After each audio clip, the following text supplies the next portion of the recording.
Hello, everyone, and welcome to the Lance McHan Show. Today's guest is Robert Mosqueda. He's from the Women's Center. So we're going to go over some of the misconceptions of the Women's Center and what they actually do here in our city of Stockton.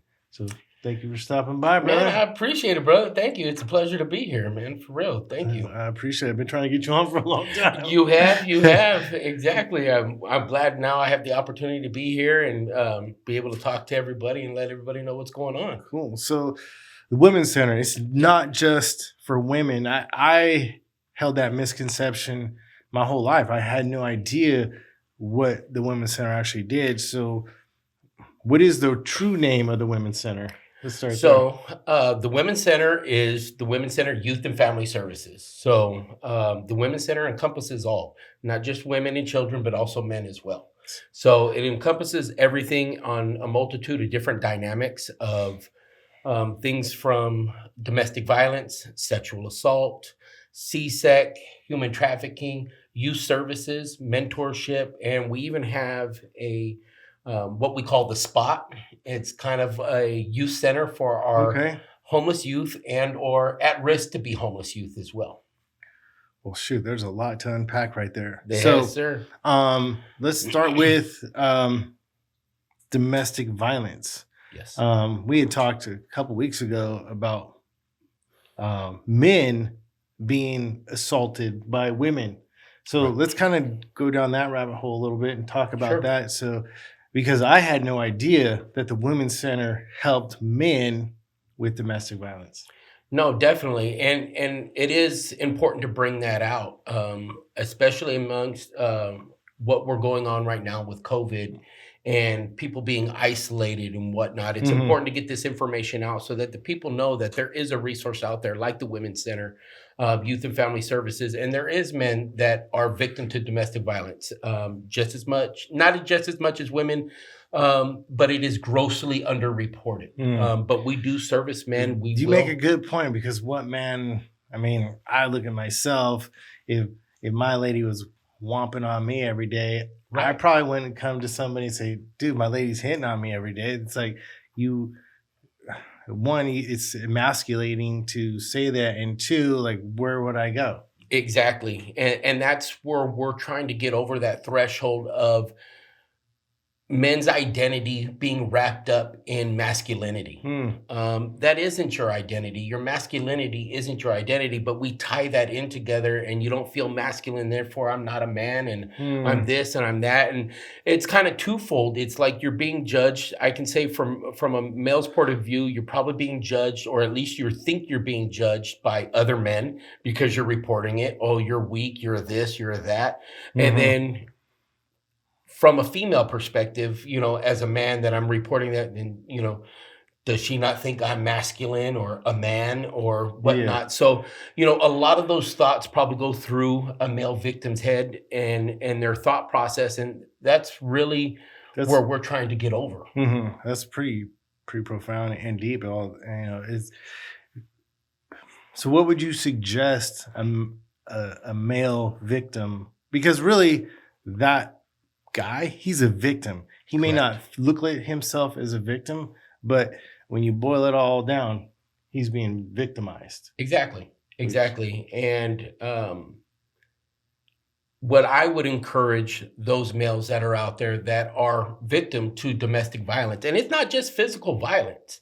It can be financial, it can be sexual, it can be a multitude of different ways. It's a power and control. Sexual? It can be. Wow. It can be. But it's the power and control. And so it's more of a, well, I wouldn't say more because I've never been there or know anybody who has. But when you say empower and control, can you kind of dive in there a little bit?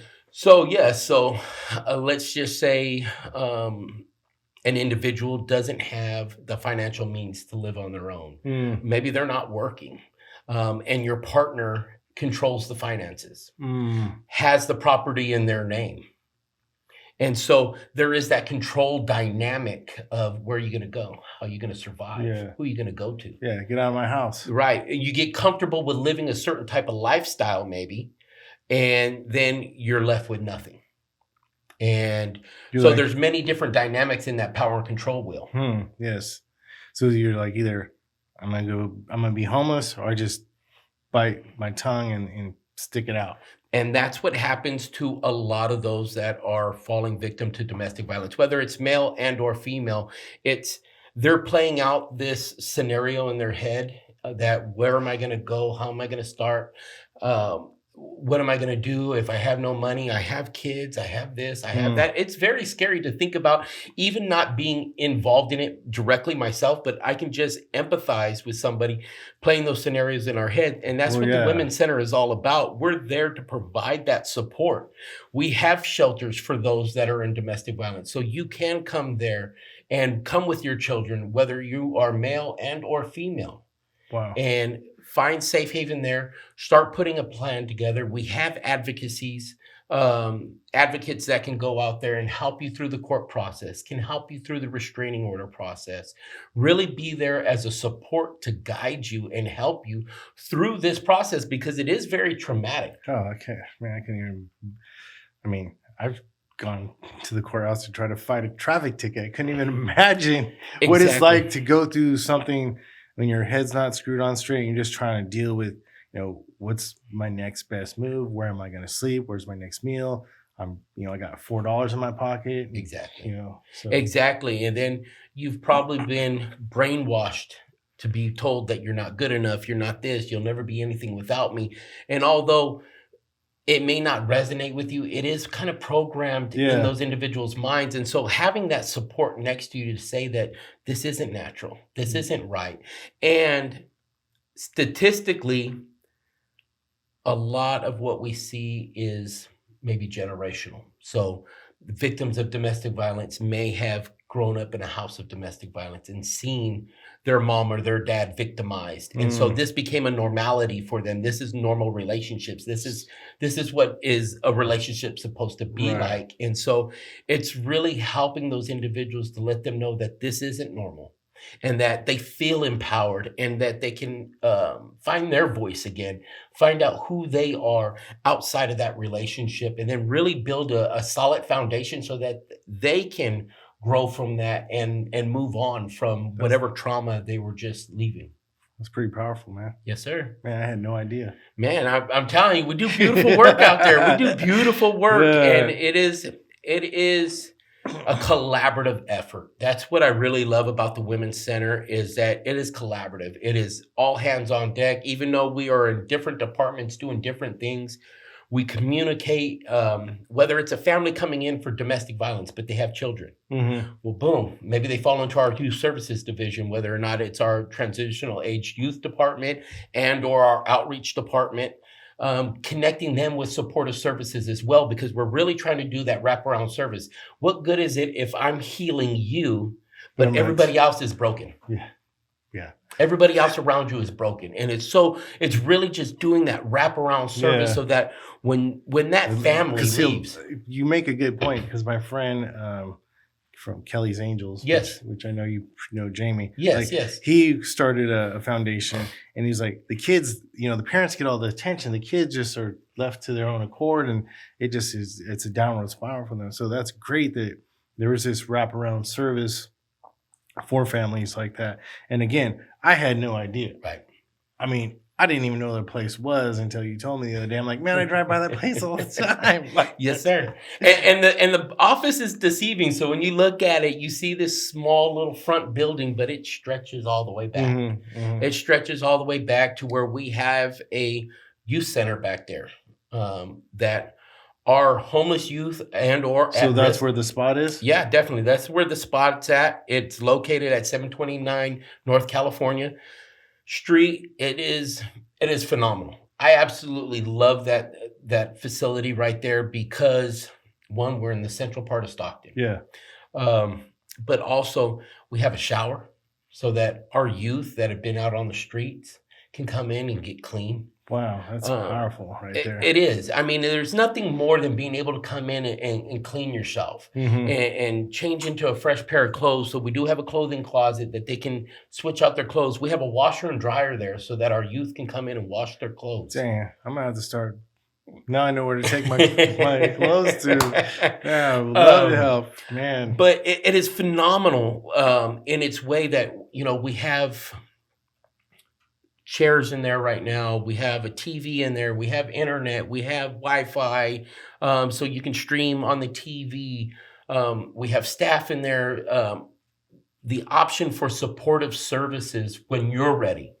That's one thing that we don't force on that. That's very key. When you're ready, it's like you're there and you start seeing other people doing better. You're like, you know what? Maybe there is something here. Exactly. Maybe there's a different life for me. Exactly, and that's one of my philosophies there, as well as the other staff, is I just need you to come occupy the space. Yeah. Because I know if you're there, you're safe from the world, and when you're ready, I'm ready to connect you to whatever you need to get you on your way. Well, because you've been...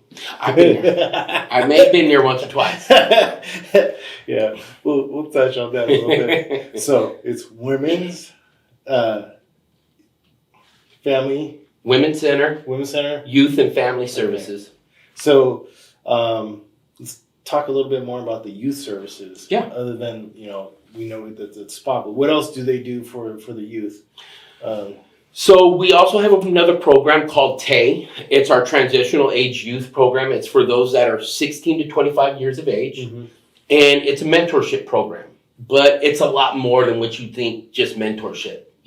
Yes, we're there to be able to give guidance and supportive services, but we're there to try to help you out and through other aspects of your life, whether it's education. So who's the mentor? So we actually have TAY program specialists that are on site, and they will connect with that youth that are ages 16 to 25, and it's really helping them to formulate a plan. What is it that you want to do? And let's face it, some of our youth have no idea. Absolutely. They have no idea. And that's okay. Mm-hmm. And that's really okay. But I had no plan. I didn't have one either. But that's okay. That's, we start looking at the basics. Okay, where are we at in education, employment, your housing, relationships, your network, meeting your friends and whatnot, and really building those healthy relationships around you so that you can have success. It's like what you said, though, occupy the space. Yes. The moment will come. Exactly. Exactly. And it's really formulating that plan.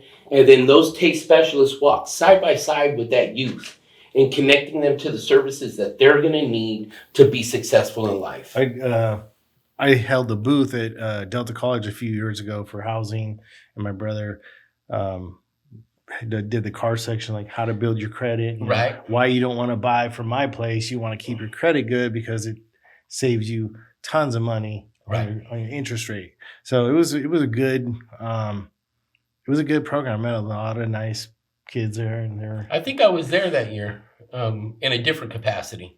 Oh, okay. At that time, I think we were in the cafeteria section of Delta. Yes, exactly. Yeah. Yes, sir. Yes, sir. I remember now seeing you there.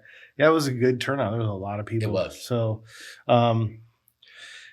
you also touched on trafficking, which is a huge problem right now. Right. So it's a very touchy subject, but it's got to be talked about. So we're just going to dive in. So when I think of trafficking, I just think of females. Right. But you were telling me off camera that there's a lot of males who are being also trafficked as well. Can you kind of dive into and kind of wrap that into a package for people? Definitely. I think it's that misinformation again, like you were saying, like when you think of human trafficking or trafficking in general, you think of females being exploited either for sexual labor, amongst other things. Right. But males happen as well. And it also happens to those that are involved in, the LGBTQ community. It's really those individuals, those young minds and or adults. So when we're talking about human trafficking, we're talking about those that are 18 and over. Okay. When we talk about CSEC, and that's our commercially sexually exploited children, we're talking about those that are under the age of 18. Oh. but they've already been ostracized from the world. They've been ostracized from mainstream society, and now they're being exploited, and they're being groomed, and they're being, made to feel good about themselves just to be turned around and exploited. Wow. And that does happen to the male population. Obviously, we don't always see that on mainstream media. We don't see that a lot, but it does happen. And that is the other thing. It's kind of going back to what we were talking around domestic violence, is changing that image, of that it is not weak to say, hey, I've been a victim. Yeah, I need help. That is real strength. Any man, any woman, any person that can stand up and say, hey, I'm a victim. This happened to me. That is pure strength. That to me is the epitome of somebody in my perspective. You're a hero, because your willingness to stand up and say no more, you may be empowering somebody else. Wow. That's powerful coming from you. I know. I gave myself chills. Dude, me too, bro. It's like, you're a Marine. Yes, sir. So you've seen tons of stuff. So for you to say that person to me is a hero, that's pretty powerful. It is. And, I get choked up thinking about it. I do. Because I started getting a little choked up right now, bro. Like, damn. Give me because goosebumps. those people feel like they have no voice. Me being a Marine,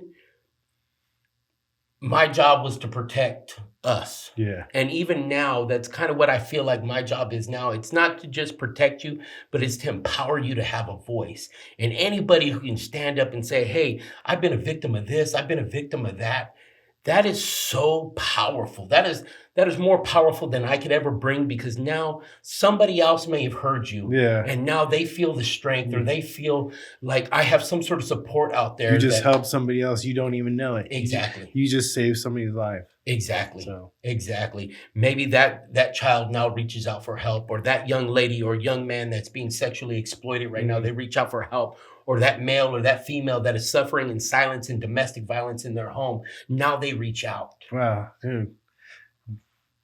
Suffering in silence. Yeah. You think about that. It's like, for a minute, and let that sink in, like feeling where you have nowhere to go except home and take whatever is given to me that day. Exactly.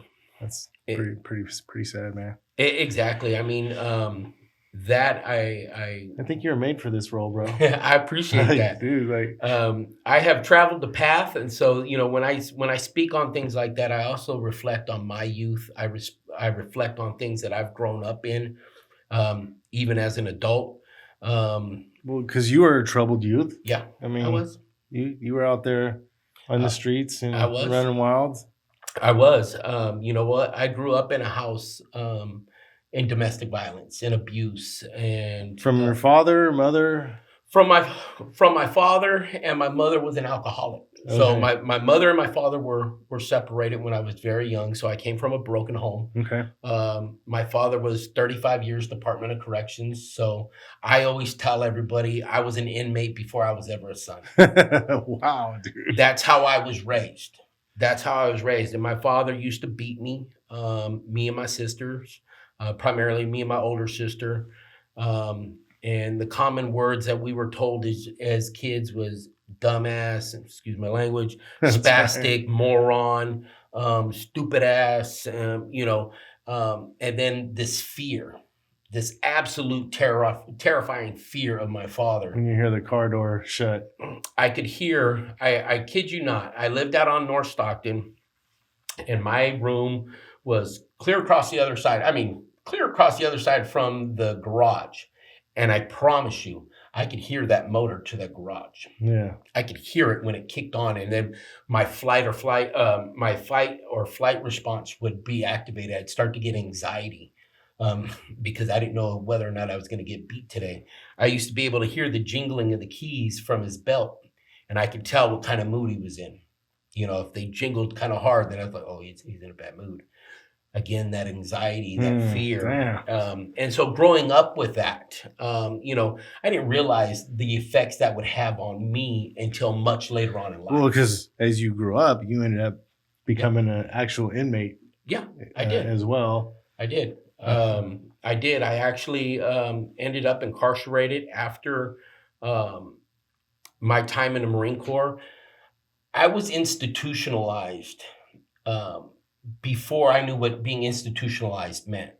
With my father, my day was always structured. I always knew what everything was supposed to do. I knew what I was supposed to do because it was already laid out for me. There was no thinking for myself. I went to the Marine Corps, and that's exactly the same thing. You don't think for yourself. You just do. You know, do. This is what you're supposed to do, and this is what you do. And when I came home, I was really lost in that way. I had just lost a sister who passed away. So I came home without a plan, but I didn't know how to think for myself. I knew how to execute what you needed me to do. You tell me what you need me to do, and I'll get it done. And you're still good at that. Yeah, I will get it done.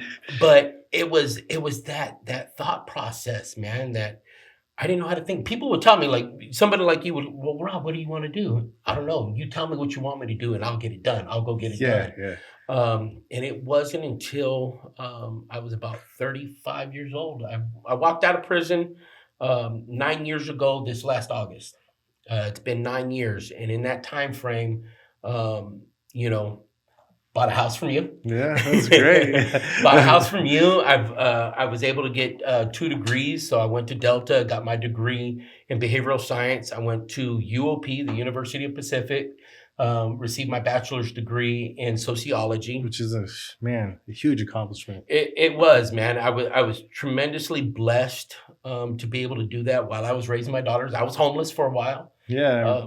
Getting my education, I was homeless. I actually lived under somebody's kitchen table for a period of time because I didn't want to be in the way. It was like 8 of us in a 2-bedroom apartment. And so I would sleep underneath the kitchen table. I'd come home late at night, crawl underneath the table, get up very early in the morning so I could brush my teeth, get ready, and get out of everybody's way before their day started. Right. And boom, I'd be gone. And I was going to college at that time, but nobody knew.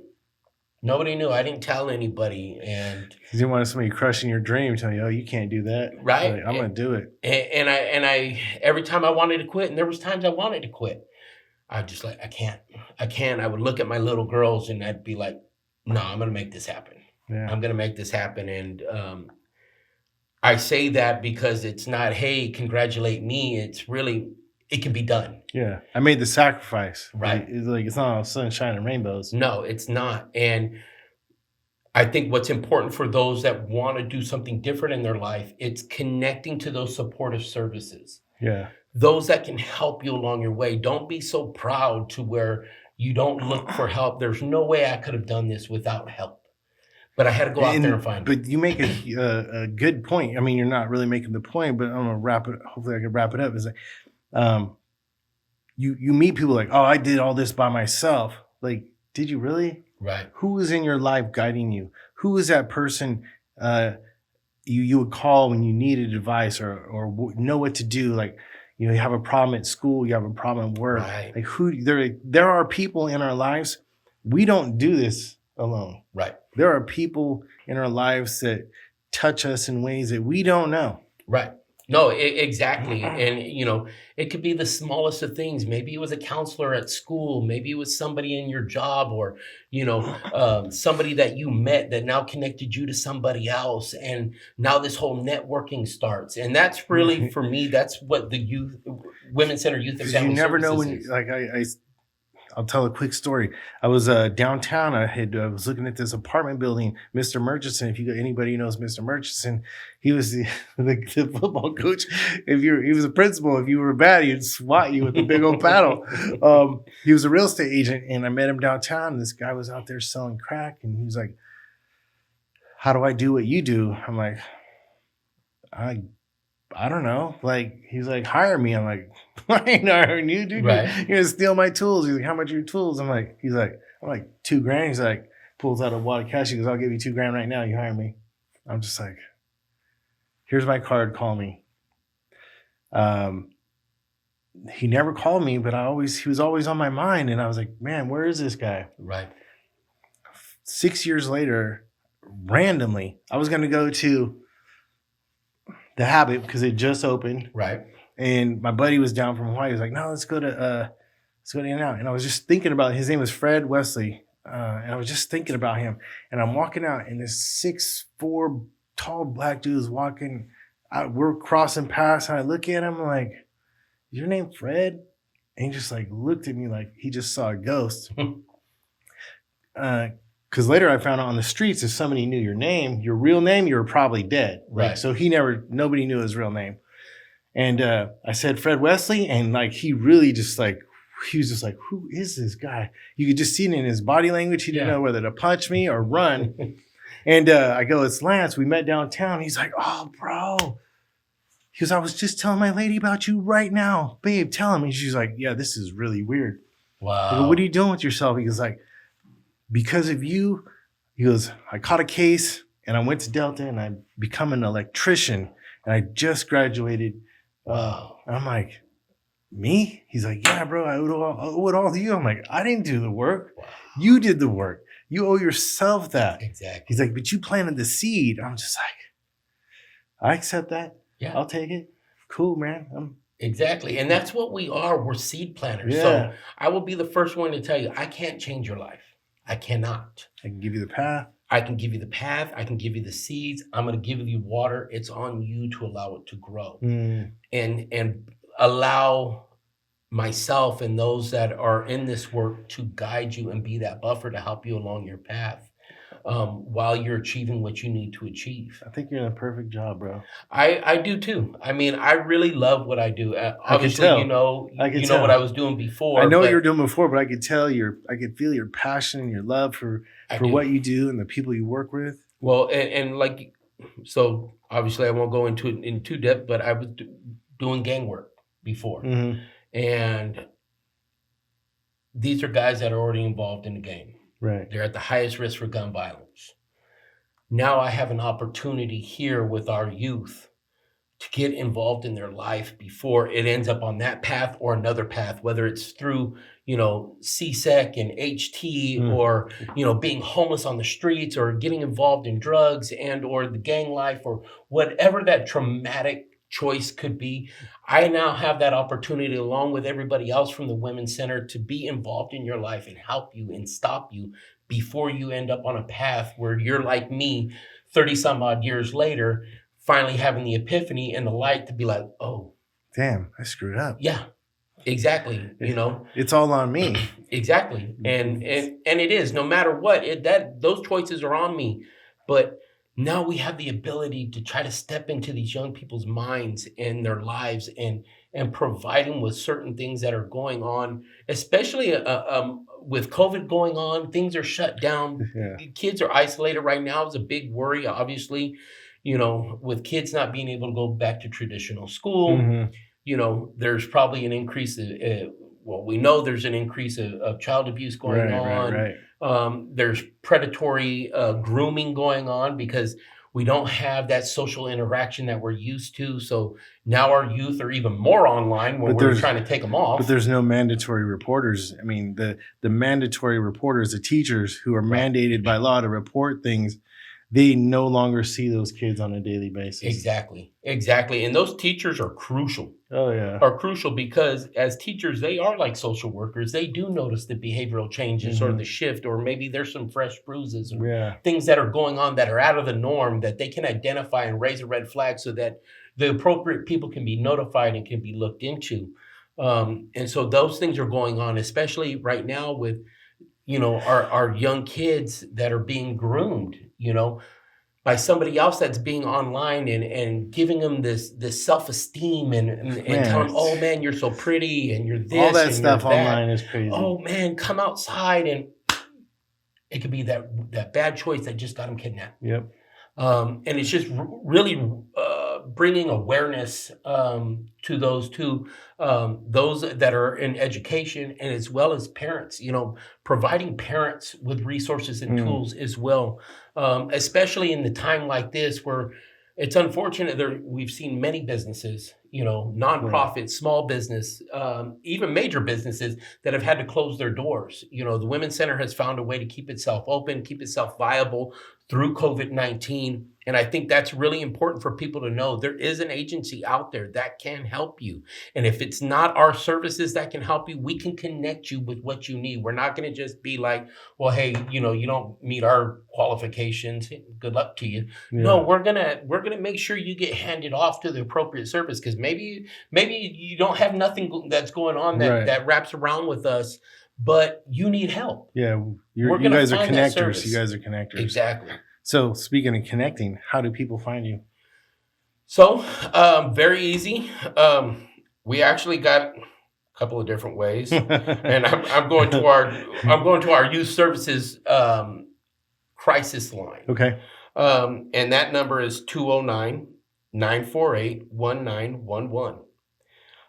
The other way to also contact us is we have an email. It's called The Spot, so capital T, capital S for the and the spot, at WCYFS.org. Okay. You can send an email, whatnot, or you can give us a call. We have a direct line as well, and that's 209-929-6737. That will be connected to one of our outreach workers that we can have that communication. And then our main line is, 209-929-6700. That'll take you right to our receptionist as well. And you can explain what's going on right there, and we will get you connected to the appropriate spot as fast as possible. So with COVID going on, can they just show up to the building? Yes. They can just show up to the building. So, and what is the address again? So the address, our building is 729 North California Street. Okay. That's primarily where we have all of our youth services right there. Okay. And then for our domestic violence, sexual assault, CSEC, HT, everything in that component, we have another building on San Joaquin Street, 620 North San Joaquin. But you come to either one of our buildings, and you'll get help. You're going to get some help. So I also like to add that there is, and correct me if I'm wrong, there's a safe house too? Yes, there is. So thank you for bringing that up. So there is a safe house. On our property, we actually have two houses. So we have our safe house that is for our youth that are 17 and under, that have been out on the streets. They're couch surfing. They left home for whatever reason. Right. Let's be honest, if I would have known back then, and if there was a safe house, that's probably where I would have went as a kid. Suffering from where I was coming from as a kid. Some of our youth do that. They leave home, they take off for whatever that is, and they can come to that safe house. What also is important and is very crucial for listeners, so they feel empowered, is that any youth that goes to a McDonald's and or RTD within San Joaquin County, and they go in there, or they go to that bus driver and say, I need help. Or even somebody that's involved in HT and CSEC, I need help. They will contact law enforcement. They will contact the Women's Center so that we can give you safe haven. Oh, wow. I did not know there was a network. There is a network. It's a beautiful network. So it is important. So, even for those that are listening to this show, that they can feel empowered to provide that information to others. Right. That youth can hop on at any bus station and tell that bus driver, I need help. And they will shut down. They will call dispatch. They will call law enforcement. They'll reach out to us, and we'll figure out where we need to go with it from there. Dude, that's powerful, bro. It is. It is very powerful. Man. It is so important because a lot of people want to help, and they don't always know how to. Right. To me, this is the best thing you can do. You can give people information. Other than giving people information, is there any other way people can help? Sure.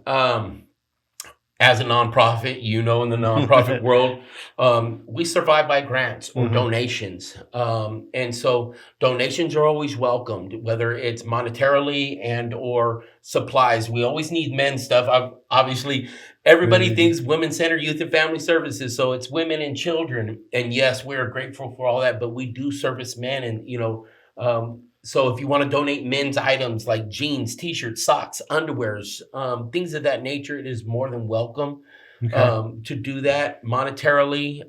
That is always welcome as well. And then volunteering.